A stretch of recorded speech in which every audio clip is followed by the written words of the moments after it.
Bonjour à tous ceux qui nous rejoignent. Bienvenue donc, sur ce nouveau mercredi des sciences. Merci à tous d'être présents et pour vos messages déjà nombreux du côté du chat. J'invite donc pour vous refaire un petit point donc, des endroits où vous retrouverez toutes les ressources liées au mercredi des sciences. Donc, comme toujours, comme c'est expliqué dans nos communications, le webinaire est donc enregistré. Vous aurez accès dès demain au replay, ainsi que oui, voilà, vous aurez accès dès demain au replay. Il est envoyé aussi à toutes les personnes qui en font la demande et qui ne peuvent pas être avec nous en live aujourd'hui. Et vous retrouverez bien sûr à chaque fois toutes les informations pour rester au courant des prochaines dates des mercredis des sciences et avoir accès directement aux liens d'inscription, etc. Sur la page du site Belin Éducation, mercredi des sciences. Je vous remettrai la page du site demain dans le mail, sachant qu'aujourd'hui, je ne vais pas vous la donner parce qu'on a un petit souci aujourd'hui avec notre site internet. Donc, de toute façon, vous n'aurez pas accès aujourd'hui à la page. J'en suis fort navrée. Et par contre, vous retrouverez, et là, tout fonctionne, toutes les ressources qui sont donc liées au mercredi des sciences, donc les diaporamas et des ressources complémentaires à chaque fois. Du côté du manuel numérique Max, donc pour tous les utilisateurs de nos manuels d'SVT, vous retrouvez en fait du côté des actus le diaporama ainsi que donc les ressources complémentaires. Pour le moment, donc, viennent d'être mises en ligne, pour ceux qui ne l'ont pas encore vu, les ressources du webinaire qui avait eu lieu en février avec Céline Bon. Et bien sûr, donc, comme on a pu en discuter avant aussi, tous les replays sont aussi mis en ligne sur notre chaîne YouTube. Maintenant, à part celui de la semaine dernière, donc vous les retrouverez tous. Et bien sûr, celui de la semaine dernière arrive dès la semaine prochaine et celui-ci aussi arrivera très rapidement du côté de la chaîne YouTube. Et qu'est-ce que je peux dire d'autre aussi? N'hésitez pas aussi à nous suivre sur les réseaux sociaux pour rester au courant des actualités, que ce soit donc des mercredis des sciences et des prochaines dates et recevoir aussi en avant-première les liens d'inscription. Et aussi pour avoir les nouvelles actus du manuel numérique Max lorsque les actus sont mises à jour et que justement les contenus du mercredi des sciences sont mis en ligne. On vous le notifie toujours sur les réseaux sociaux. Donc voilà, si vous êtes sur Twitter ou Facebook, n'hésitez pas à nous suivre.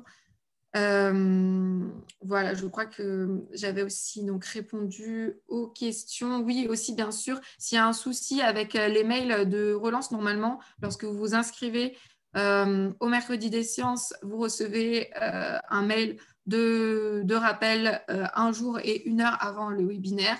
Si jamais vous ne le recevez pas, n'hésitez pas à me faire un petit mail pour me dire que vous n'avez pas eu le lien ou que vous l'avez perdu ou quoi. Si vous n'avez plus ce lien, n'hésitez pas à m'écrire pour pouvoir que je puisse vous donner les accès. Voilà, donc merci en tout cas à tous d'être présents ce soir. Je ne vais pas prendre plus longtemps et je vais vous laisser donc avec Camille pour sa présentation.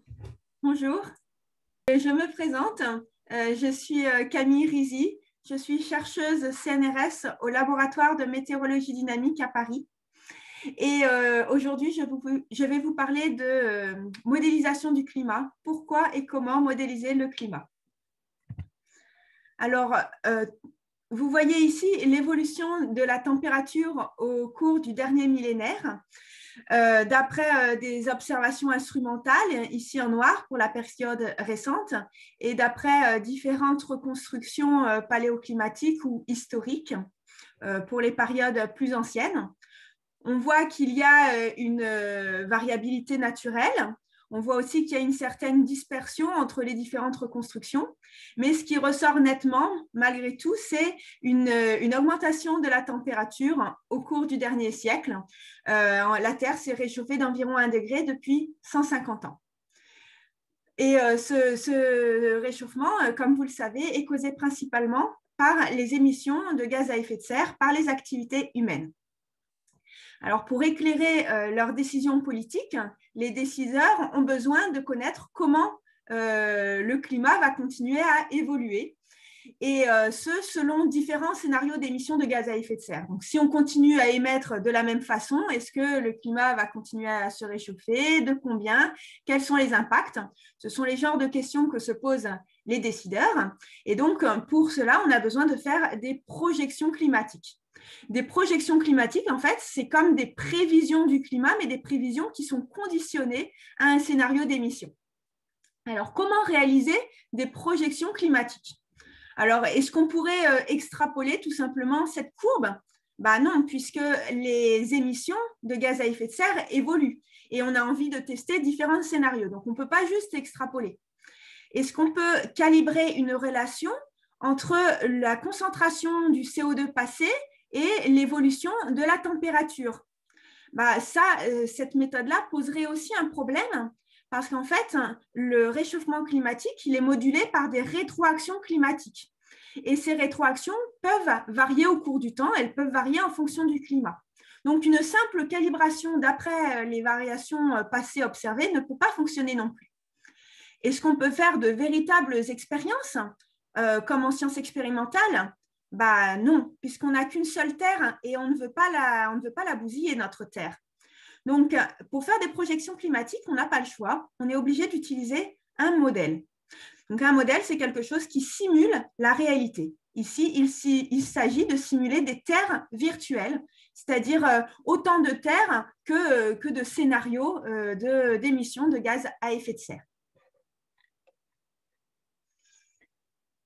Alors, est-ce qu'un modèle simple peut suffire pour faire des projections climatiques? Le mécanisme de base du réchauffement climatique, c'est l'effet de serre. Vous voyez, en fait, l'effet de serre, de manière très simple, on peut considérer l'atmosphère comme une vitre. Elle laisse passer le rayonnement solaire. La Terre qui reçoit le rayonnement solaire se réchauffe et émet du rayonnement infrarouge qui, lui, est absorbé par la vitre, réémis dans toutes les directions, y compris vers le sol. Et pour arriver à l'équilibre radiatif au sommet de l'atmosphère, on a donc besoin que la Terre soit plus chaude que s'il n'existait pas de vitre. Donc ça, c'est ce modèle de vitre-là, c'est le modèle le plus simple de l'effet de serre. Alors, est-ce qu'un modèle simple d'effet de serre suffirait? Eh bien, en fait, non. Parce que déjà, si on considérait que l'atmosphère était une vitre, on ne pourrait pas simuler l'augmentation de la température avec l'augmentation de la concentration en CO2. Parce que déjà actuellement, si on intègre le CO2 sur toute l'atmosphère, il absorbe tout l'infrarouge. Donc, ça veut dire qu'il ne faut pas juste considérer l'atmosphère de manière intégrée, il faut considérer l'évolution des grandeurs avec la verticale dans l'atmosphère. Il faut considérer en particulier les variations de la température avec l'altitude dans l'atmosphère. D'autre part, le principal gaz à effet de serre actuellement dans l'atmosphère, c'est la vapeur d'eau. Donc, il faut aussi considérer cette vapeur d'eau. La vapeur d'eau, elle dépend de la circulation atmosphérique. Elle dépend aussi de ce qui se passe dans les nuages. Donc, tout de suite, là, ça complique les choses. Et puis, il y a des zones sèches, il y a des zones humides sur la planète Terre, il y a des zones froides, des zones chaudes. Tout ça, il faut le représenter. Donc, on arrive à un modèle complet et global de l'atmosphère si on veut faire des projections climatiques qui tiennent la route. Alors, en parallèle, les météorologues travaillent pour essayer de prévoir le temps qu'il va faire à l'échelle de quelques jours. Jusqu'aux années 50, les prévisions météo étaient basées sur ce qu'on appelle du pattern matching. C'est-à-dire que les météorologues, ils traçaient des cartes météorologiques à partir des observations météorologiques sur différentes stations.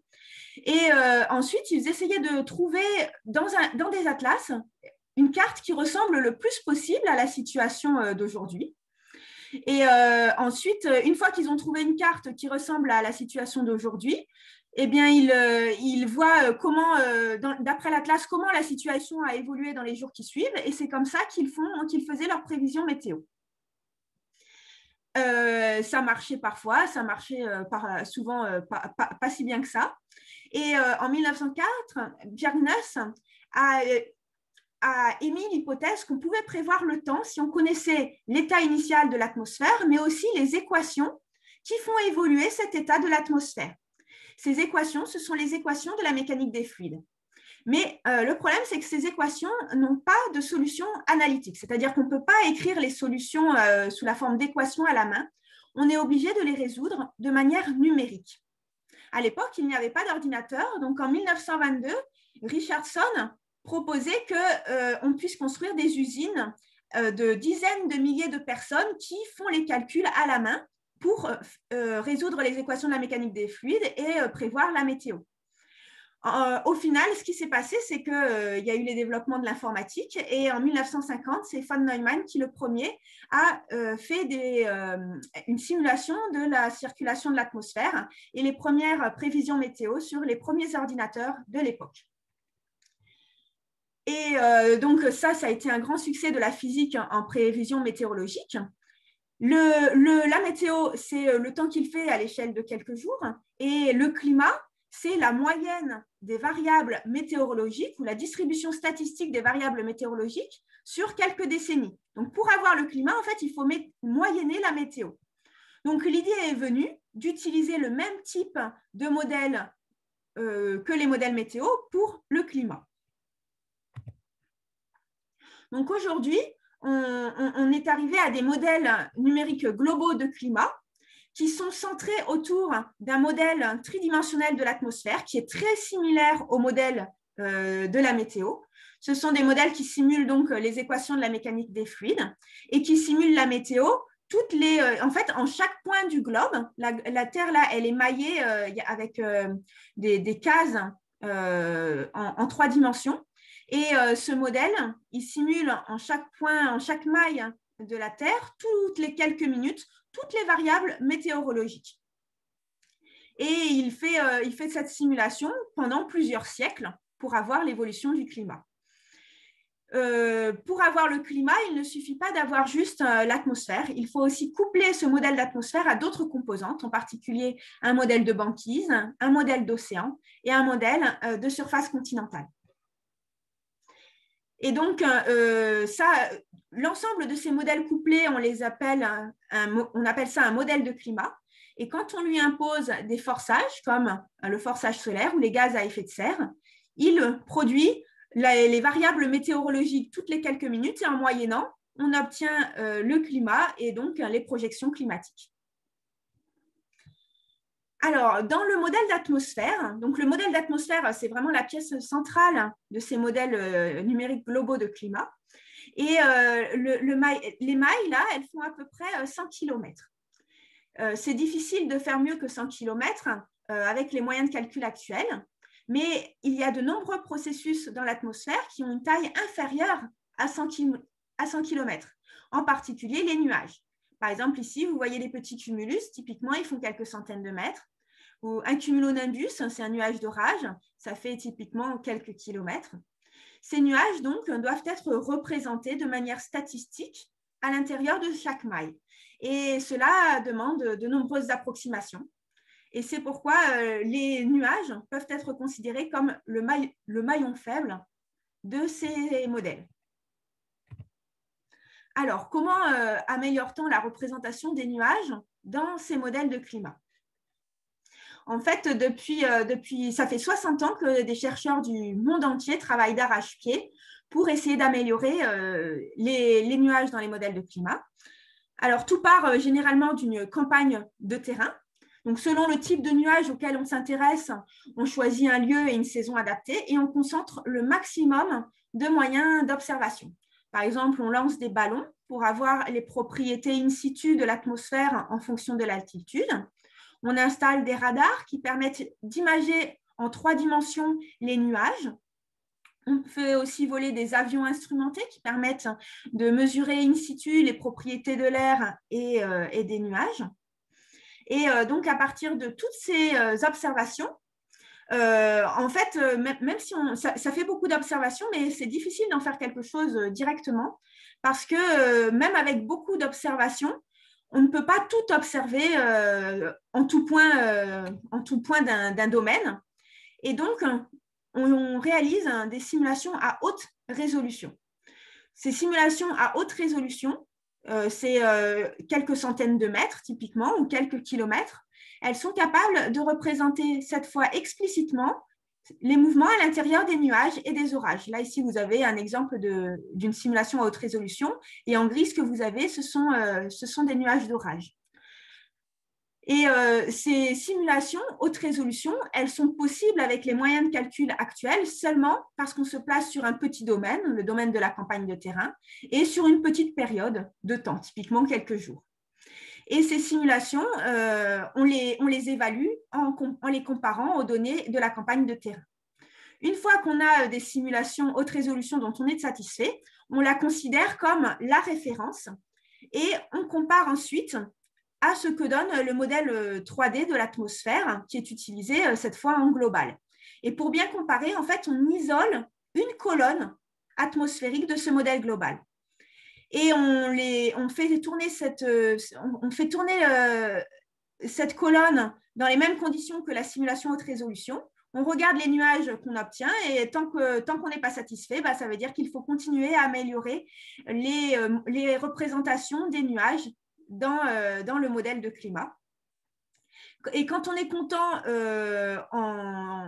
des résultats sur la colonne atmosphérique, ensuite, eh bien, on fait tourner le modèle atmosphérique, cette fois-ci en global, avec toutes les mailles réunies. Et là, pour évaluer la représentation des nuages, on compare à des observations satellites qui ont l'avantage d'avoir une couverture globale. Et maintenant, il existe des constellations de satellites qui permettent d'imager en 3D des nuages. Là, par exemple, vous voyez CloudSat qui arrive à imager un cyclone à la fois vu de haut, mais aussi en coupe, ce qui permet d'avoir vraiment une vision tridimensionnelle des nuages. Donc, en fait, grâce à ces méthodes, aujourd'hui, les nuages sont représentés dans les modèles globaux de climat de manière très sophistiquée. Donc, quand je dis qu'on peut considérer les nuages comme le maillon faible des modèles de climat, ce n'est pas du tout parce qu'on a manqué de travail, c'est surtout parce que c'est un problème qui est réellement difficile. Alors, les modèles de climat dont je vous ai parlé, il en existe une cinquantaine dans le monde. Donc, par exemple, ici en France, on a 2 centres de modélisation, le centre de l'IPSL à Paris et le centre lié à Météo France à Toulouse. Et donc, dans le monde, il y a une cinquantaine de modèles qui font tous les mêmes simulations dans le cadre du projet d'intercomparaison CEMIP. Et c'est les résultats de ce projet d'intercomparaison CEMIP qui sont utilisés pour alimenter les rapports du GIEC. Ici, vous voyez des projections climatiques qui étaient dans le 5e rapport du GIEC. En noir, c'est l'évolution historique de la température. C'est en anomalie de température en fonction du temps. Et vous avez deux types de projections. En bleu, selon un scénario qui est peu émissif, et en rouge, selon un scénario très émissif en gaz à effet de serre. Ce que vous voyez en trait plein, c'est la moyenne sur les différents modèles, la cinquantaine de modèles. Et les enveloppes, en fait, c'est les modèles, l'enveloppe des résultats pour les modèles individuels. Donc, ce qu'on voit, c'est qu'il y a des aspects qu'on appelle robustes, c'est-à-dire sur lesquels tous les modèles s'accordent. Tous les modèles sont d'accord sur le fait qu'il va y avoir un réchauffement climatique. Et tous les modèles sont d'accord aussi pour dire que plus on émet des gaz à effet de serre, plus le réchauffement est fort. Donc là-dessus, ce sont des résultats qui sont robustes, qui sont bien établis. Par contre, il y a aussi des aspects qui sont moins robustes. En particulier, sur le plan quantitatif, il y a une dispersion assez forte entre les modèles sur le réchauffement exact. Par exemple, dans le scénario le plus émissif, le réchauffement va de 3 à 6 degrés. Alors, pourquoi différents modèles montrent-ils des résultats différents? Ici, vous voyez en jaune, cette barre en jaune, là, c'est le réchauffement simulé par les différents modèles de CMIP en réponse à un doublement de CO2. Donc, en moyenne, quand on double le CO2 de l'atmosphère, les modèles CMIP simulent 2 degrés de réchauffement. Et ce que vous avez en noir, c'est la dispersion entre mes modèles. C'est l'écart type entre les différents modèles. Donc, on retrouve l'incertitude quantitative sur les réchauffements. Et ce réchauffement moyen, là, en jaune, on peut les décomposer en différentes composantes. En violet, c'est l'effet de serre direct lié au CO2. Donc, on voit qu'à peu près la moitié du réchauffement, c'est l'effet de serre direct du CO2. Ce que vous voyez en bleu, c'est la rétroaction de la vapeur d'eau. Donc, ça amplifie d'à peu près à 1/3 le réchauffement climatique direct lié au CO2. Cette rétroaction de la vapeur d'eau, c'est le fait que plus il fait chaud, plus l'air peut contenir de la vapeur d'eau. Et donc, comme la vapeur d'eau est un gaz à effet de serre, plus il y a de l'effet de serre, et donc plus la Terre se réchauffe, et donc plus l'air peut contenir de la vapeur d'eau, et ainsi de suite. C'est donc un cercle vicieux, c'est une rétroaction amplificatrice. Parmi les autres rétroactions amplificatrices, on trouve aussi l'albédo des glaces. Plus il fait chaud, plus les glaces fondent, et donc moins les glaces renvoient du rayonnement solaire, et donc plus il fait chaud. Et en marron, ce qu'on voit, ce sont les nuages. Je reviendrai un peu plus sur cette rétroaction des nuages. Donc ça, c'est en moyenne multimodèle. Maintenant, voyons les écarts types de ces différentes contributions. C'est ce qu'on voit ici à droite. Donc, ce qu'on voit, c'est qu'en violet, l'écart type sur l'effet direct du CO2, il est très petit. Ça veut dire que tous les modèles sont d'accord sur le réchauffement lié à l'effet de serre direct du CO2. Ça, c'est quelque chose qui est vraiment bien compris. En bleu, ce qu'on voit, c'est l'écart type lié à la rétroaction de la vapeur d'eau. Donc là, les modèles sont un petit peu moins d'accord entre eux sur la rétroaction de la vapeur d'eau. Certains font des rétroactions plus ou moins fortes. Mais ce qui domine de loin l'écart type, c'est cette barre en marron, là. Ce sont les rétroactions liées aux nuages. L'écart type est d'environ de presque 1 degré. Ce que ça veut dire, c'est que les nuages sont la principale source de dispersion du réchauffement climatique. Et ça veut dire aussi que certains modèles simulent une rétroaction amplificatrice à cause des nuages.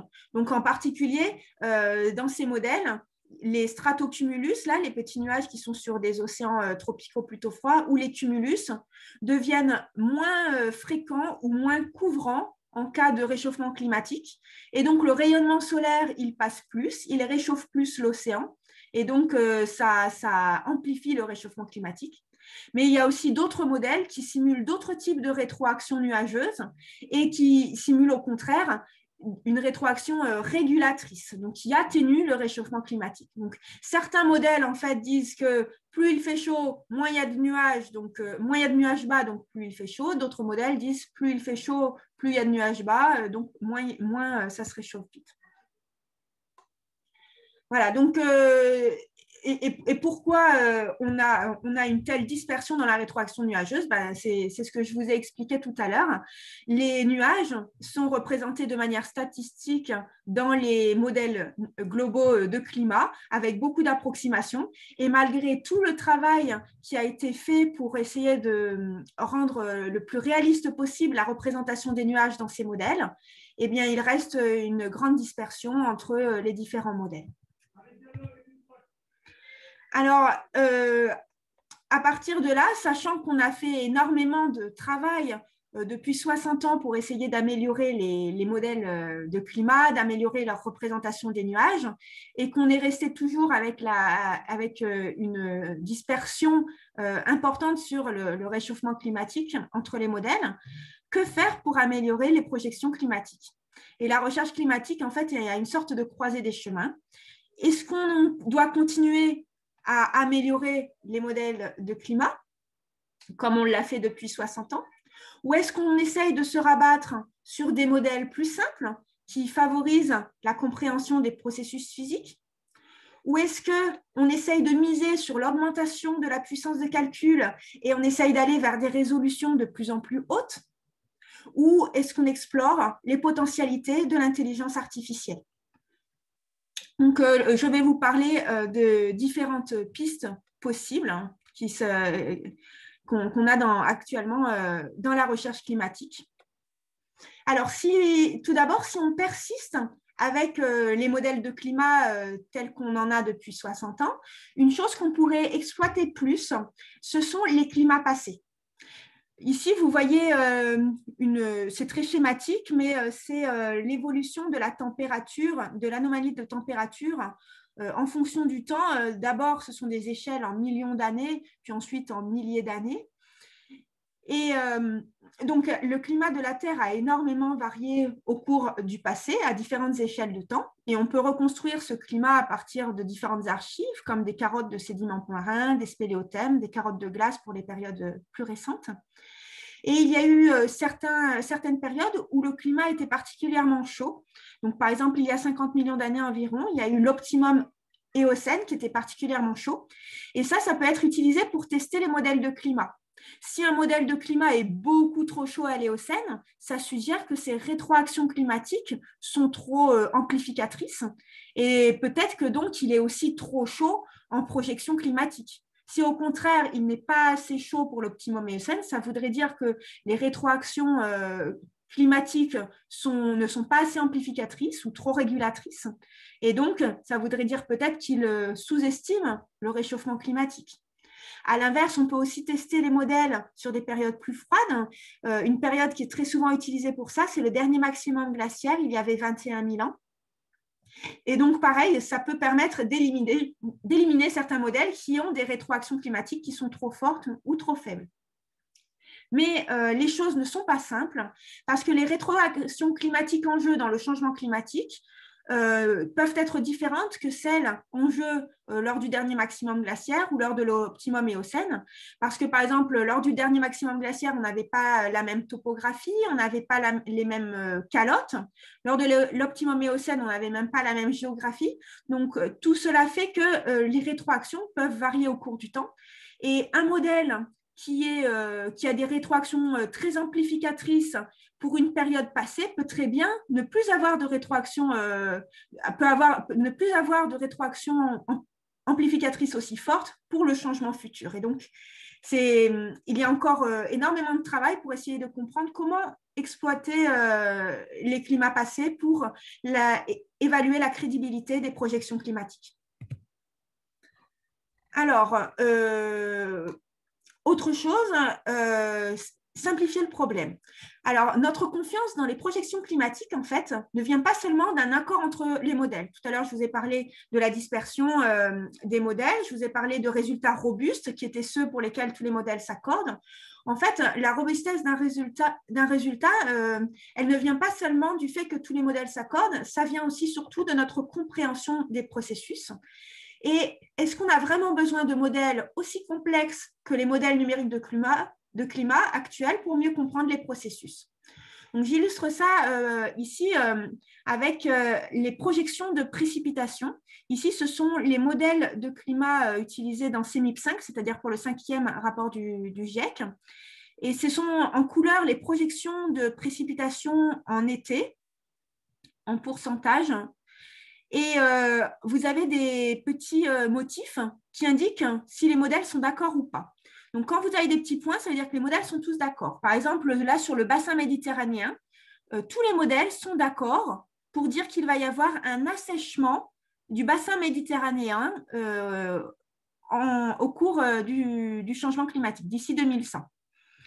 Par contre, lorsqu'il n'y a pas de motif, ça veut dire que les modèles ne sont pas d'accord. Ça veut dire que moins des 2/3 des modèles sont d'accord sur le signe même des changements de précipitation. Et en fait, ça concerne la plupart des continents tropicaux, par exemple toute l'Amérique du Sud, la plus grande partie de l'Afrique. Ça veut dire que dans ces régions-là, il y a en gros la moitié des modèles qui dit plus de pluie, l'autre moitié des modèles qui dit moins de pluie. Donc, ça pose un véritable problème, ce désaccord entre modèles pose un véritable problème puisque ce sont des régions où les ressources en eau sont déjà un défi.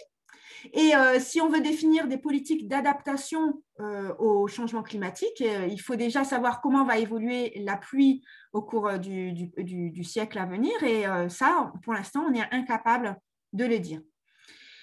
Si maintenant, on simplifie le problème en utilisant des modèles de climat sur des aquaplanètes. Des aquaplanètes, ça veut dire que pour simplifier le problème, on enlève les continents et on enlève les glaces. Donc, on n'a plus que des océans. Donc, déjà là, ça simplifie grandement le problème. Et donc, ces 4 modèles de climat, on leur fait subir un doublement de concentration en CO2 et on regarde qu'est-ce qu'ils simulent en termes de changement de précipitation. Et bien, ce qu'on voit, c'est que déjà, dans une configuration aussi simple qu'une aquaplanète, bah, ils disent des choses vraiment très différentes. Hein. Les changements de précipitation n'ont rien à voir entre eux, entre 4 modèles de CMIP 5.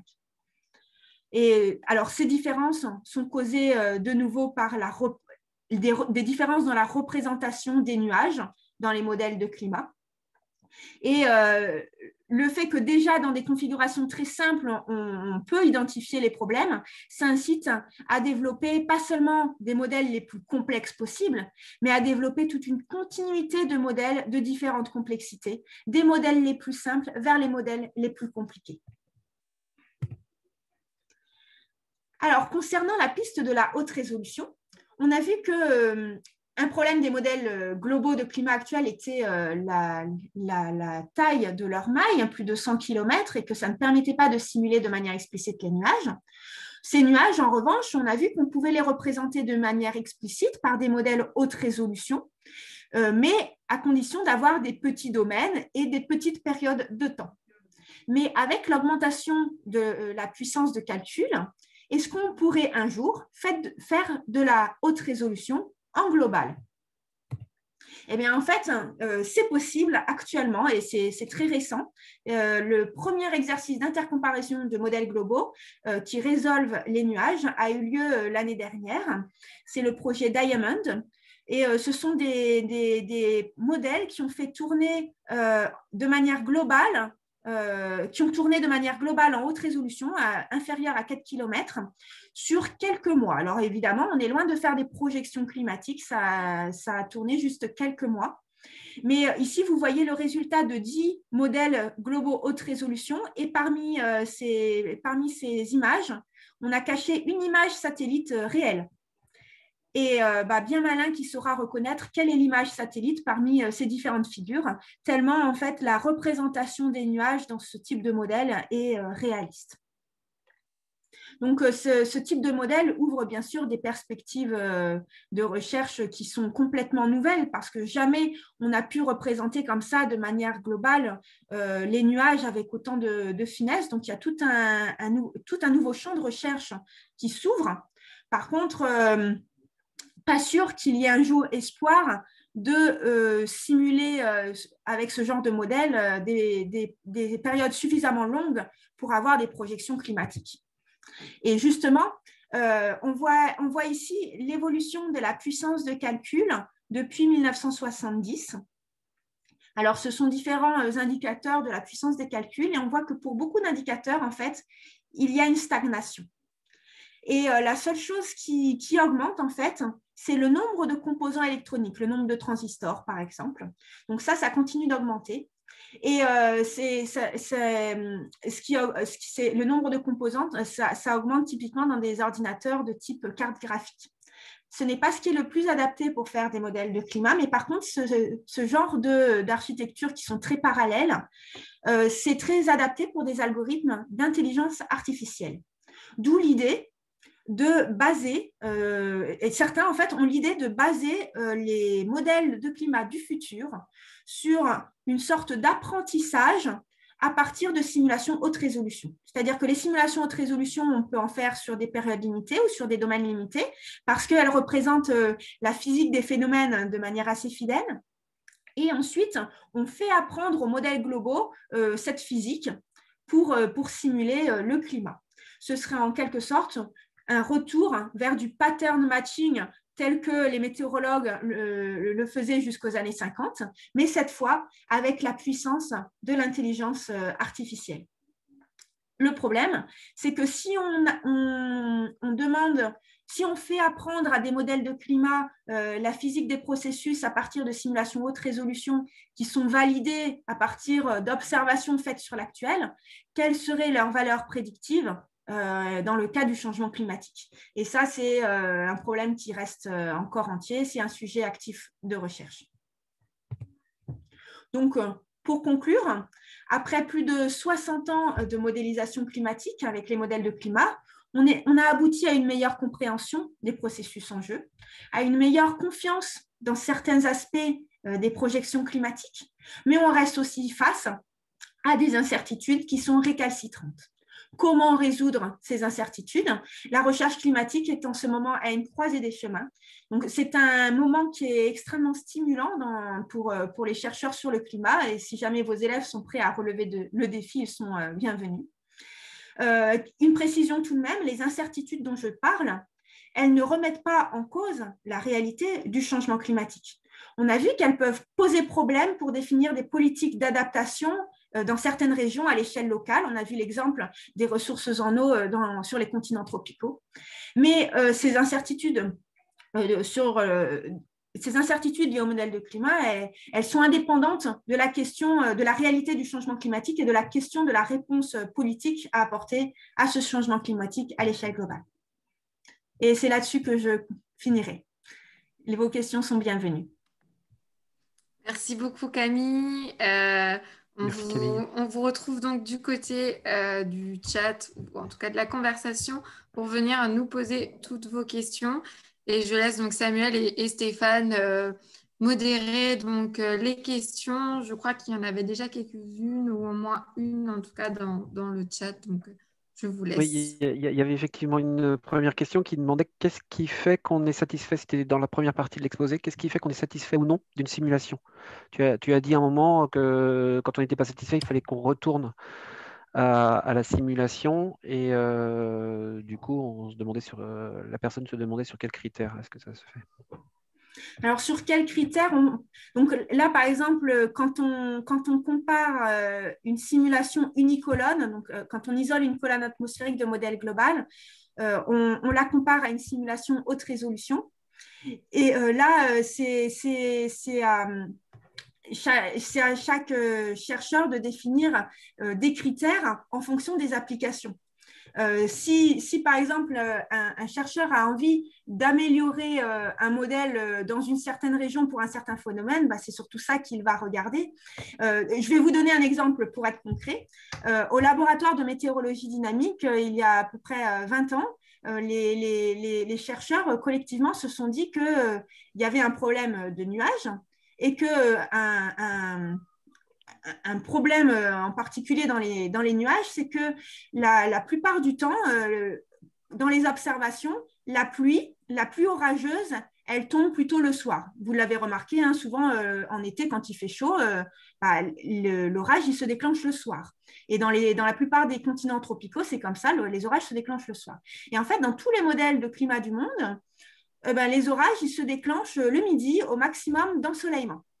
Et donc, il y a 20 ans, collectivement, les chercheurs du laboratoire de météorologie dynamique se sont dit, si les modèles de climat ne sont même pas capables de simuler correctement la bonne heure de déclenchement des orages, c'est qu'il y a un vrai problème et on va s'attaquer à ce problème-là. Et donc, ils ont décidé que pour bien représenter l'heure de déclenchement des orages, il faut d'abord simuler le fait qu'avant qu'il y ait un orage, il y a d'abord des petits cumulus qui se développent de plus en plus, qui humidifient l'atmosphère, qui préconditionnent l'atmosphère à faire des orages. Et c'est quelque chose de progressif qui aboutit ensuite à des orages. Et ces orages sont capables de se propager, de s'auto-entretenir, ce qui fait qu'ensuite, toute la nuit, on peut avoir des orages. Et ils ont essayé de représenter ces processus-là. Donc, ils ont réfléchi aux équations pour représenter ces processus-là. Et ensuite, dans les simulations haute résolution, le bon timing des orages, il y était déjà parce qu'en représentant explicitement les processus nuageux, On le représente bien, ce timing-là. Donc, ils ont choisi des cas d'études de simulation haute résolution où on voyait bien cette transition des petits cumulus vers des orages et ensuite des orages qui s'auto-entretiennent. Et donc, quand ils comparaient les simulations haute résolution aux simulations unicolonnes, ensuite avec les modèles qu'ils ont rajoutés, ils essayaient de voir spécifiquement cette transition des petits cumulus vers les orages jusqu'à ce qu'ils l'obtiennent en fait. Donc en fait, c'est une confrontation avec la réalité au départ qui pose question sur la qualité de la simulation. Oui, en fait, comme j'ai dit, hein, tout part toujours d'une campagne de terrain. Au final, on est vraiment dans une démarche expérimentale, c'est-à-dire que rien ne se fait sans les observations au départ. Par contre, ces observations, comme elles ne sont jamais complètes, on utilise toujours des simulations haute résolution comme intermédiaires. C'est-à-dire qu'en fait, les modèles globaux, on ne peut jamais les comparer directement à des observations de terrain parce qu'il y a un problème d'échelle. Entre des moyennes sur 100 km et des observations locales, il y a un problème d'échelle. Il y a aussi, on ne peut pas non plus tout mesurer dans des campagnes de terrain. En particulier, on ne peut pas mesurer les vents verticaux, on ne peut pas mesurer facilement les vents verticaux à l'intérieur des orages. Donc, il y a plein de choses en fait qu'on ne peut pas mesurer dans les campagnes de terrain. Et c'est pour ça que quand on évalue les modèles de climat, on passe toujours par l'intermédiaire d'une simulation haute résolution qui fait l'interface entre les observations de la réalité et le modèle global. Il y a une question avec deux volets qui est, en gros, est-ce que les premières modélisations, les plus anciennes, celles des années 80, 90, ou peut-être même avant, des années 60. Les années 60, est-ce que, je ne sais pas si on parlait déjà des changements climatiques, si ces simulations incluaient déjà sur le long terme des changements climatiques, et celles qui sont publiées dans les premiers rapports du GIEC par rapport à celles qu'il y a aujourd'hui, est-ce qu'on observe des changements dans les prévisions? Et si oui, quels sont les grands changements? Alors, dès les années 60, en fait, c'était les travaux d'un chercheur qui s'appelait Manabe. Il y avait déjà l'idée de voir la sensibilité du climat à la concentration en CO2. Et donc, pour ça, il a fallu d'abord coupler les modèles d'atmosphère aux modèles d'océan. C'était ça, en fait, la principale motivation pour le couplage, pour les premiers modèles couplés atmosphère-océan, c'était justement de pouvoir simuler des changements climatiques. Et ensuite, avant même les rapports du GIEC, en fait, il y a eu le rapport de Charney en 1979. C'était un rapport commandé par des instances américaines. Et là, il y avait déjà plusieurs modèles de climat qui étaient utilisés pour simuler le changement climatique et faire des projections. Et ce qui est incroyable, en fait, c'est que quand on compare les rapports du GIEC, même le dernier rapport du GIEC à ce rapport de Charney, c'est assez épatant, en fait, à quel point dans le rapport de Charney, il y a déjà tous les éléments. C'est-à-dire que le rapport de Charney, déjà, avait le bon ordre de grandeur des projections climatiques. En tout cas de la sensibilité climatique, c'est-à-dire de la réponse des modèles au doublement de CO2. Et il expliquait déjà que la principale source d'incertitude, c'était les nuages.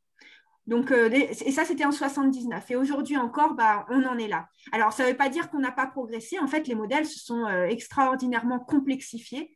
Maintenant, ils incluent beaucoup plus de composantes. Certains, j'en ai pas parlé, mais certains incluent même la chimie de l'atmosphère, l'écologie, la physiologie végétale, les chaînes alimentaires dans l'océan. Enfin, le degré de complexité est devenu énorme. Ce qui fait qu'il y a même s'il y a certains processus qui sont mieux compris, au final, on n'a pas réduit la dispersion parce qu'au fur et à mesure qu'on améliore certains aspects, on en complexifie d'autres et au final, ça fait toujours autant de dispersion entre les modèles. Ouais. Tu peux rappeler ce que signifient les codes des scénarios RCP 8,5, 8,5, RCP 2,6? Il y a une question là-dessus. Alors, RCP, c'était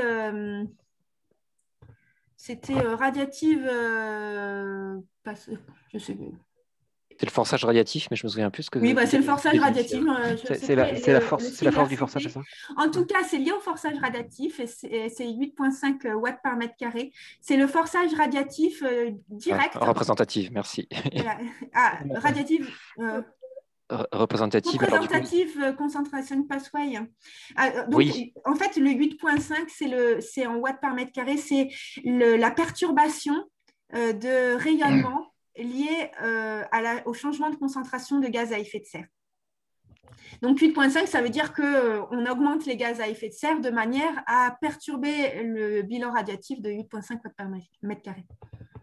Alors, du coup, si en 79, le rapport Charnay, c'est ça, oui, donnait des ordres de grandeur qui étaient tout à fait justes, qu'apporte la complexité supplémentaire des modèles actuels? C'est une question volontairement simpliste, mais on pourrait se poser la question.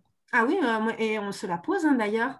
Alors, ça apporte des choses dans la mesure où le but, c'est pas juste de connaître le réchauffement climatique global. Il y a aussi des gens qui étudient les impacts. Par exemple, quand on étudie les impacts sur les écosystèmes, encore faut-il les simuler, ces écosystèmes. Quand on étudie l'impact sur la chimie atmosphérique, il faut la simuler, cette chimie. Si on veut étudier les impacts à l'échelle locale sur une région donnée en termes de ressources en eau, par exemple, il faut simuler de manière correcte les processus continentaux. Et même à l'échelle régionale, par exemple, je prends un exemple, les moussons, les phénomènes de mousson, qui sont des variations de pluie à l'échelle saisonnière sur les continents tropicaux. Pour bien représenter ces moussons, il faut bien représenter les continents et la façon dont la pluie est recyclée ensuite par évapotranspiration vers l'atmosphère. Et pour ça, on a besoin d'aller dans le détail de ce qui se passe au niveau de la végétation, par exemple. Donc, en fait, on complexifie parce que les chercheurs qui étudient différentes composantes de l'atmosphère ont envie d'étudier les processus de manière plus complexe. Après, voilà, c'est parce qu'en fait, il y a les intérêts des différents chercheurs, les intérêts scientifiques des différents chercheurs ne sont pas juste de donner juste un nombre, quoi. Voilà, chacun a ses intérêts scientifiques. Ensuite, on peut voir aussi un modèle de climat comme une sorte d'expérience où on fait un modèle le plus complexe possible et on voit ce que ça donne. On voit ce que ça donne par rapport à des modèles simples. Mais comme j'ai dit, en fait, il y a une vraie réflexion là-dessus sur quel est le degré de complexité dont on a besoin. Est-ce qu'on a vraiment besoin? Est-ce que, en fait, c'est justifié de dépenser une telle part de l'effort pour les modèles les plus complexes, ou est-ce qu'on ne devrait pas rééquilibrer l'effort vers des modèles plus simples? Mais c'est une question, c'est une question qui n'est pas du tout tranchée. Alors, il y a deux autres petites questions. Donc, une sur la signification du terme global dans le modèle global. Et je rajoute une autre question.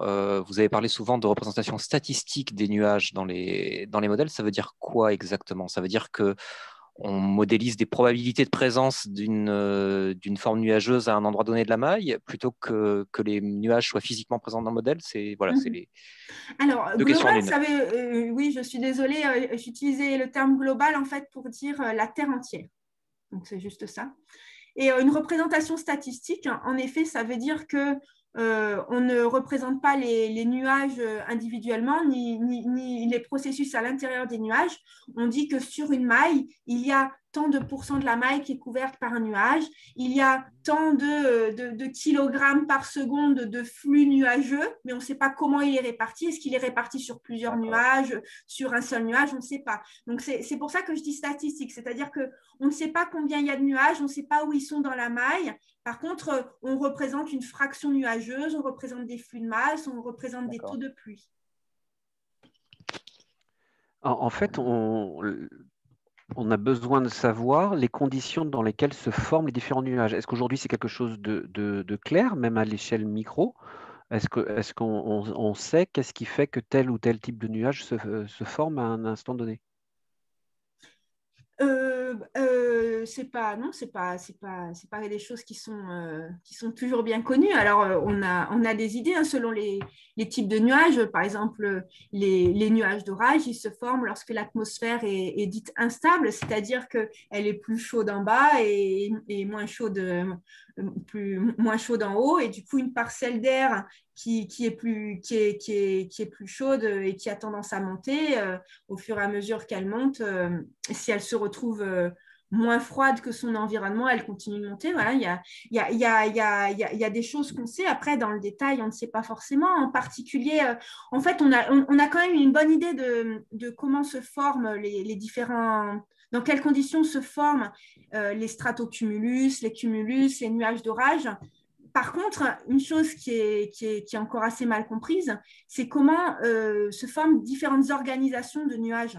Donc, par exemple, concernant les nuages d'orage, on sait que quand l'atmosphère est instable, on a tendance à former des orages. Mais est-ce qu'on va former des petits orages? Est-ce qu'on va former des orages beaucoup plus gros? Par exemple, dans les tropiques, on peut avoir des cyclones. Hein, c'est la forme d'organisation la plus grosse.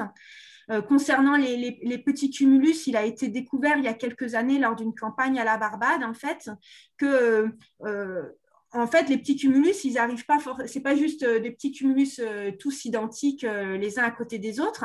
Ils peuvent s'organiser pour former des motifs en forme de fleurs, en forme d'arêtes de poissons. Et ça dépend aussi des conditions de formation. Et c'est encore très mal connu. Donc, en fait, en gros, le type général de nuages, cumulus, stratocumulus, cumulonimbus, on sait à peu près comment ils se forment. Mais par contre, comment les motifs qu'ils forment, comment ils s'organisent, quelle taille ils prennent, ce n'est pas encore forcément bien connu, ça. Et encore moins, bien sûr, représenté dans les modèles de climat. Les modèles de climat ne représentent pas du tout l'organisation nuageuse. Alors, on a une question sur l'impact des cirrus dû aux traînées d'avion sur le climat. Est-ce qu'il est significatif? Est-ce que c'est étudié? Ah oui, c'est étudié. Alors, est-ce que c'est significatif? Je n'ai pas les chiffres en tête. En tout cas, les gens qui étudient ça disent que c'est très important. Après, je n'ai pas les chiffres en tête. C'est probablement pas le terme le plus important, mais c'est sûrement significatif. En tout cas, ces traînées d'avion, en fait, elles ont un rôle d'effet de serre. Elles ont un rôle d'effet de serre parce que ce sont des nuages fins hauts qui peuvent bloquer le rayonnement infrarouge. Et voilà, je sais pas, je suis pas spécialiste de ça. Il n'y avait pas eu une évaluation qui avait été faite après le 11 septembre, où justement, c'était pour la première fois, il n'y avait eu absolument aucun trafic aérien pendant un court laps de temps, et il me semble qu'il y avait eu une évaluation de l'impact sur la température. Mais... Samuel, pardon. Il y a une question pour s'adresser aux élèves et leur donner envie de travailler sur le climat. Est-ce que tu pourrais nous dire ce qui, toi, t'a attiré vers cette discipline et puis et éventuellement si tu as des idées de choses qu'on peut présenter aux élèves et qui pourraient leur donner envie? Alors moi, ce qui m'a donné envie de faire du climat, c'est tout à fait par hasard. En fait, j'aimais bien la SVT de manière générale et en fait, c'est un cours sur le climat quand j'étais en l'équivalent du L3. J'ai eu un cours sur le climat de la part d'un chercheur de mon laboratoire, Frédéric Bourdin, et j'ai trouvé ça vraiment passionnant parce que moi, ce que j'ai bien aimé, en fait, c'est comment on utilise la physique, des équations de la physique pour comprendre des phénomènes qu'on voit tous les jours. Et ce qui m'avait vraiment impressionné, c'est que les nuages, le temps qu'il fait, on le voit tous les jours et on ne s'en rend même pas compte. Et en fait, quand on nous explique physiquement ce qui se passe, on voit, quand on sort, on voit vraiment les choses de manière différente. Et moi, ce qui m'a beaucoup marqué aussi lors de mon parcours, c'est que juste avant ma thèse, j'ai eu la chance de participer à une campagne de terrain. C'était l'été 2006, il y avait une grosse campagne de terrain en Afrique de l'Ouest. Et donc, j'avais été... pendant un mois à Niamey, au Niger. C'était avant le terrorisme islamiste. Et je devais étudier un type d'orage qu'il y avait là-bas, qu'on appelait des lignes de grains. À chaque fois qu'il y avait des lignes de grains qui passaient la nuit, j'allais sur un toit pour collecter de la pluie. Et en fait, ça m'a vraiment marqué parce que pour la première fois, les orages dont j'entendais parler dans les livres, et je voyais les équations, mais pour la première fois, je les voyais en vrai, je les sentais, je voyais la pluie, je voyais les nuages de poussière, je voyais en même temps en direct les images radar, les images satellites, et en fait, tout faisait sens en même temps, en fait. C'est un peu comme n'importe quel stage de terrain. En SVT, les stages de terrain sont très, très importants de manière générale, parce qu'en fait, ce qu'on apprend de manière théorique, tout d'un coup, fait sens parce qu'on voit les choses de manière concrète. Et moi, j'ai été très marquée par cette campagne parce que pour la première fois, j'ai pu vivre moi-même avec mes 5 sens comment fonctionnait un orage. Et après, quand je revenais au laboratoire, après, je repartais dans mes équations et dans mes codes, mais je gardais en tête les sensations, même directes, que donnait l'orage. Et du coup, vous avez une double formation de SVT et de physique, parce que c'est quand même de la physique qui est derrière tout ça, c'est costaud. Oui, je me suis un peu mise sur le tas, en fait. C'est vrai que j'ai une formation. Donc, on peut s'y mettre sur le tas, mais c'est important à dire à des enseignants de SVT qui le répètent à leurs élèves. Oui, en fait, j'ai quand même fait une prépa, ce qui m'a permis d'avoir un petit bagage en mathématiques et en physique. Même si c'était une prépa SVT, il y avait quand même des maths et de la physique, donc ça m'a aidé. Mais en fait, la plupart des chercheurs dans ce domaine sont des physiciens, même parfois des mathématiciens. Mais il y a aussi quelques gens comme moi qui viennent de la SVT. Alors évidemment, je pense qu'on a toujours un handicap parce qu'on apprend la physique et les maths sur le tas. Et, moi, personnellement, dans mon travail tous les jours, je ressens toujours un handicap, même si je travaille à le combler et j'apprends sur le tas à chaque fois. Mais il y a toujours un petit handicap. Par contre, je pense que quand on vient de SVT, on voit aussi les choses de manière différente. En particulier, le lien qu'on a avec la réalité. C'est-à-dire que quand on vient de la SVT, on a toujours le réflexe de se dire, est-ce que ça, c'est réaliste? Dans les observations, est-ce que c'est comme ça que ça se passe? D'accord, dans ce modèle, dans cette simulation haute résolution là, qui est complètement idéalisée sur un petit domaine isolé, qu'est-ce qu'elle représente? Dans quelle mesure elle représente la réalité? On se pose en permanence ces questions-là, en fait. Et je pense que c'est aussi un atout. Et du coup, je pense que dans le domaine du climat, typiquement, c'est important qu'il y ait cette diversité de parcours, qui est à la fois des mathématiciens, des physiciens et aussi des gens qui viennent de SVT. C'est un message hyper important à faire passer, je pense. Et alors, on a laissé passer quelques questions. Il y a une question sur un logiciel que vous connaissez peut-être, SimClima, Oui. qui ne tient compte que du CO2 avec des scénarios A1, A1, B, B1, A2, etc. Et la question, c'est est-ce que c'est pas trop réducteur? Ah bah si, c'est réducteur. Enfin, je l'avoue, hein, puisque c'est moi qui ai développé ce logiciel. Et donc, je n'ai pas honte de dire que c'est complètement réducteur. En fait, le but de ce logiciel, c'était de faire quelque chose de simple et qui contienne juste les notions qui sont utiles dans les programmes de SVT. Alors, ça date un peu, mais au final, le programme n'a pas tant évolué que ça.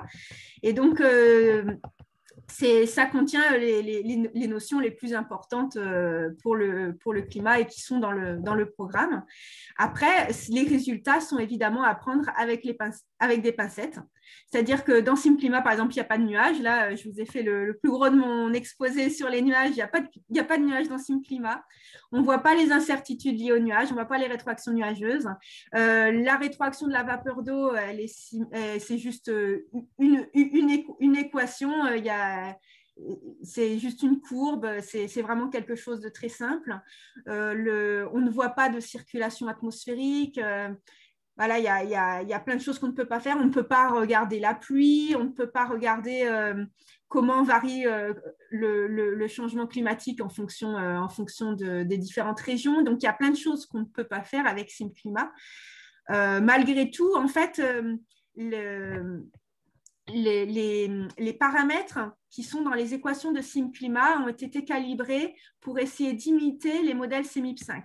c'est-à-dire que même si les nuages ne sont pas représentés explicitement, qu'il n'y a pas la circulation atmosphérique, dans les paramètres, j'ai calibré pour que les résultats soient le plus similaires possible à l'échelle globale, à la même moyenne multimodèle de CMIP5. Donc, les processus, ils y sont de manière implicite, en fait, sous la forme de quelques petits paramètres. On a plein de commentaires qui disent que c'est très bien et que c'est simple pour faire, voilà, que ça marche très bien. Et le dernier, c'est ça qui m'a fait rire, c'est de toute façon les ordinateurs dans les lycées ne sont pas assez puissants. Si vous voulez quelque chose de plus compliqué. Si on voulait mettre les nuages, ça ne serait pas possible. Ouais. C'est vrai qu'il manque peut-être un outil qui soit de complexité intermédiaire. Il y avait des questions sur les scénarios. Alors, il y avait deux types de questions. La première, c'était les objectifs plus 1,5, plus 2. Et est-ce qu'on est capable de... Est-ce que les modélisations, en gros, incluent les conséquences de ces différents objectifs concrètement savoir si ça va être tenable ou pas, c'est ce qui est dit dans le commentaire. Je sais pas si c'est clair. En fait, j'ai pas mis d'image là-dessus, mais l'objectif 1,5 c'est très peu probable qu'on puisse y tenir, puisque même si on arrête dès maintenant toute émission de gaz à effet de serre, en fait, les 1,5, on les dépassera de toute façon. Donc, c'est un objectif qui est difficilement tenable, sauf si on trouve un moyen de stocker le carbone de l'atmosphère. Et donc, ça demanderait un saut technologique. Même l'objectif de 2 degrés, il nécessite des mesures qui sont radicales. Est-ce que concrètement, tu peux rappeler quelles conséquences ça pourrait avoir, un scénario de 2 degrés, des exemples Alors, je n'ai pas les chiffres en tête, mais avec plus de degrés, déjà, c'est plus de degrés en global. Plus de degrés en global, ça fait des réchauffements qui sont d'autant plus forts qu'on est aux hautes latitudes, parce qu'il y a ce qu'on appelle une amplification polaire. Donc, 2 degrés en global, ça fait déjà au moins le double plus près des pôles. Ensuite, 2 degrés en global, pour nous, ça doit faire à peu près en France de l'ordre de 2 ou 3 degrés. En soi, si c'était que ça, c'est pas si dramatique. Le problème, c'est plutôt l'impact que ça a sur les extrêmes, en particulier l'augmentation de la fréquence et de l'intensité des vagues de chaleur, des sécheresses. Tout à l'heure, parmi les conséquences que j'avais mentionnées, il y a l'assèchement du bassin méditerranéen. Ça, c'est vraiment une projection qui est très robuste et qui risque de poser des problèmes concrets. Ensuite, il y a plus que la température, en fait, sur la plupart des continents, le vrai problème, ce sera les ressources en eau, parce que le changement climatique s'accompagne d'une réorganisation de la circulation atmosphérique et les zones sèches vont devenir encore plus sèches. Là, si je reviens sur la carte, voilà, en gros, les zones qui sont déjà sèches deviennent encore plus sèches, les zones qui sont déjà humides deviennent encore humides, ça veut dire que les zones déjà sèches vont avoir plus de sécheresse, les zones qui sont déjà humides risquent d'avoir plus d'inondations. Donc, déjà avec 2 degrés, il y aura des conséquences. Il y aura des conséquences. Il y a aussi le problème de l'augmentation du niveau des mers. Tout à l'heure, j'ai parlé des incertitudes en termes de réchauffement global, mais ces incertitudes, elles se répercutent avec encore plus d'amplitude sur les projections de l'augmentation du niveau des mers. Donc ça, évidemment, ça pose un problème direct pour certaines populations. Donc, je n'ai pas les chiffres en tête et puis je ne peux pas non plus dire... Après, c'est une question de valeur, c'est-à-dire que est-ce que c'est grave, est-ce que c'est pas grave, ça c'est une question de jugement de valeur. Qui sort du champ, ouais. Puis qui dépend voilà, aussi ça sort du champ scientifique, à quel point c'est grave. En tout cas, clairement, il y aura des conséquences, il y aura des migrations qui seront associées à un changement climatique déjà à 2 degrés. Voilà, je ne sais pas trop quoi dire de plus. Si vous voulez les chiffres exacts, il faut lire le résumé du rapport du GIEC, par exemple le résumé des décideurs. Là, il y a des chiffres très concrets. Oui, et puis ça reste assez accessible. il y a une question sur le question-réponse que je n'avais pas vu. Vis-à-vis des incertitudes que tu as évoquées, tu as bien insisté sur ce qui était robuste et ce sur quoi portaient ces incertitudes. Comment faire face aux climato-sceptiques avec ces incertitudes? Quels sont les arguments sur lesquels il faut s'appuyer pour souligner la réalité de ce réchauffement climatique auprès des jeunes? Alors, déjà, il y a différents types de climato-sceptiques, hein. Il y a ceux qui nient déjà la réalité d'un changement climatique. Donc, ceux-là, on n'a même pas besoin de modélisation pour leur répondre, hein. Le changement climatique, il s'observe dans les données instrumentales, il s'observe dans les archives.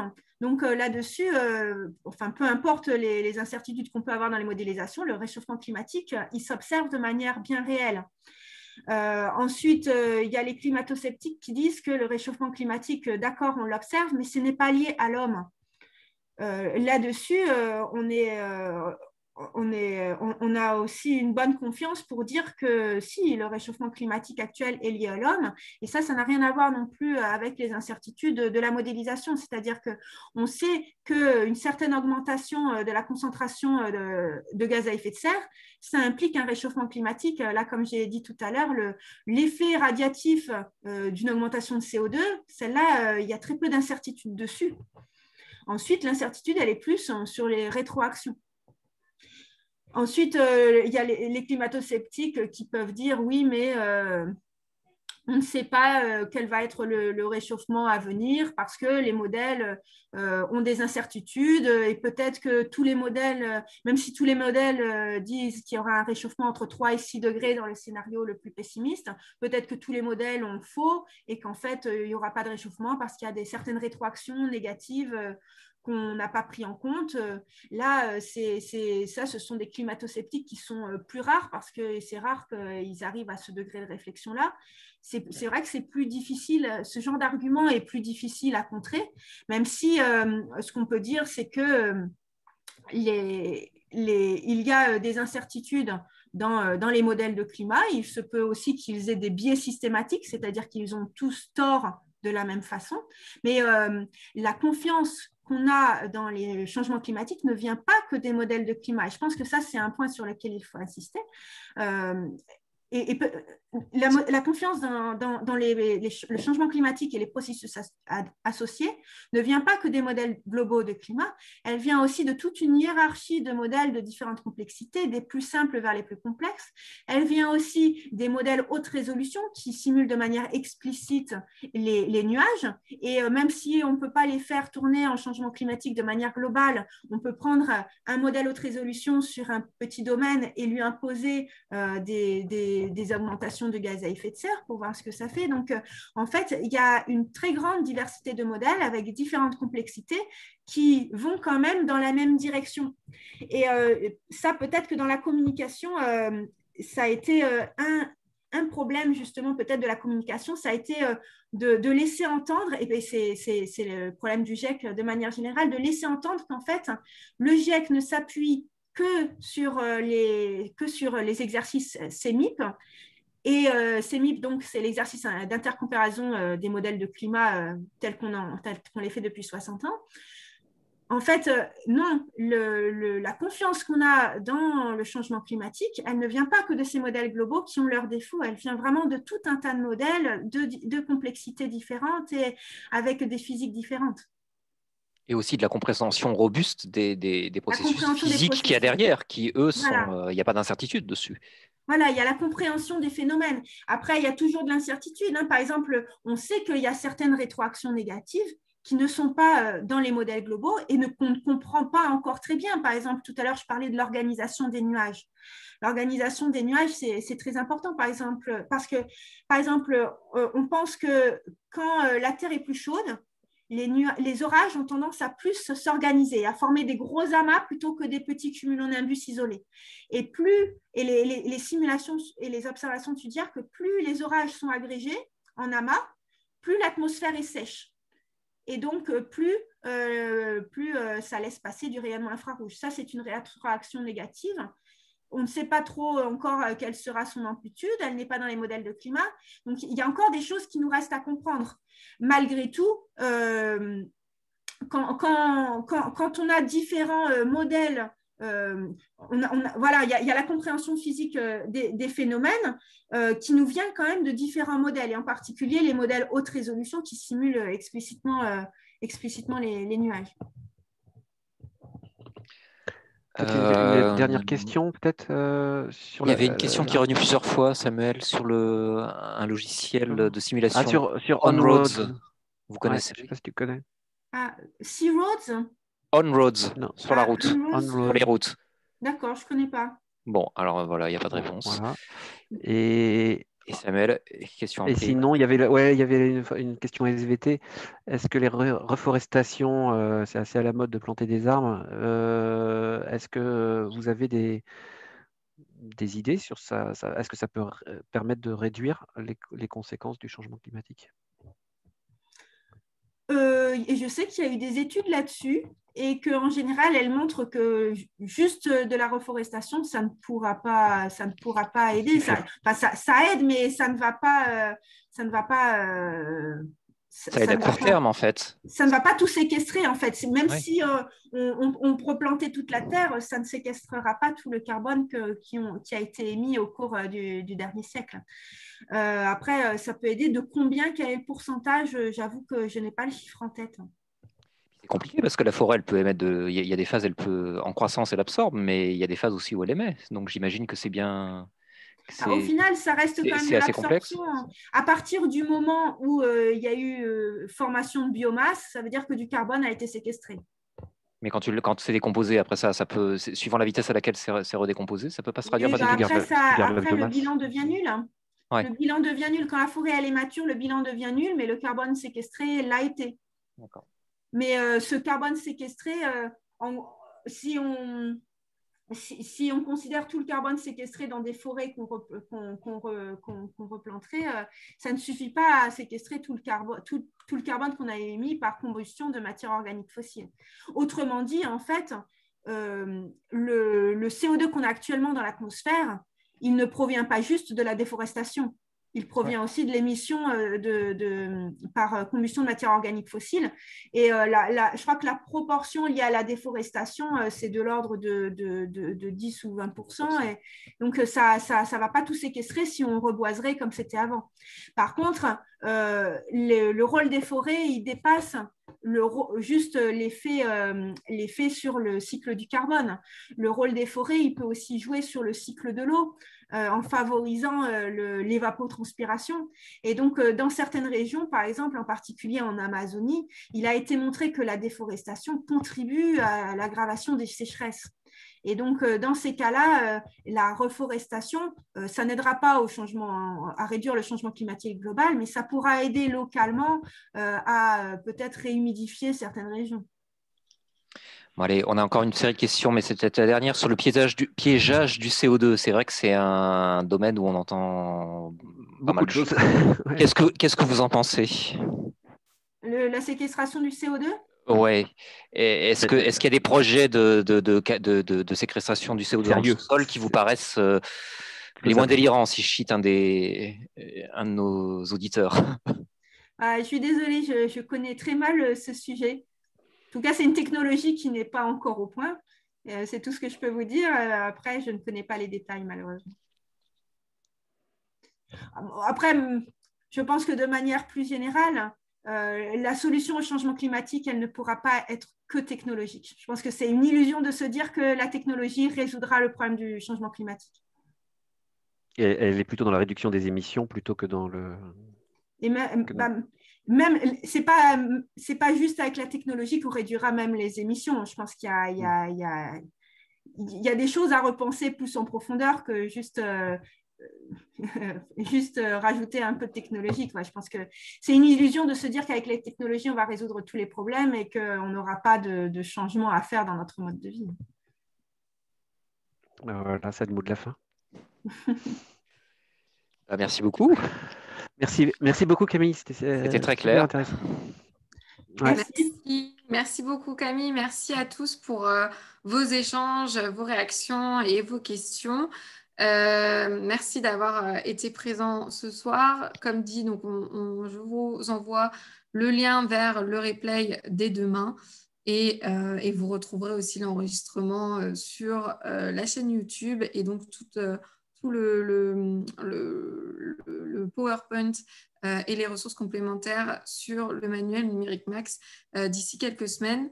Et surtout, on vous retrouve d'ici le mois de mai avec 2 webinaires en mai. Donc, vous serez très vite tenus au courant pour les liens d'inscription. Mais donc, on peut déjà vous dire qu'on se retrouve donc le 5 mai avec François Parcy et on retrouvera à nouveau Céline Bon le 19 mai. Donc voilà, je vous laisse noter ça déjà dans vos agendas et moi je reviendrai très rapidement d'ici la fin du mois d'avril pour vous communiquer les liens pour vous inscrire à ces webinaires-là. En attendant, les dates aussi, toutes les prochaines dates aussi de juin sont aussi déjà notées sur la page du site internet des Mercredis des Sciences. Voilà, je vous souhaite une très bonne fin de soirée. Merci à tous. Merci Samuel et merci Stéphane aussi d'être toujours présent avec nous. Et à très bientôt. Merci encore Camille. Bonne soirée, à bientôt. Bonne soirée, au revoir. Au revoir.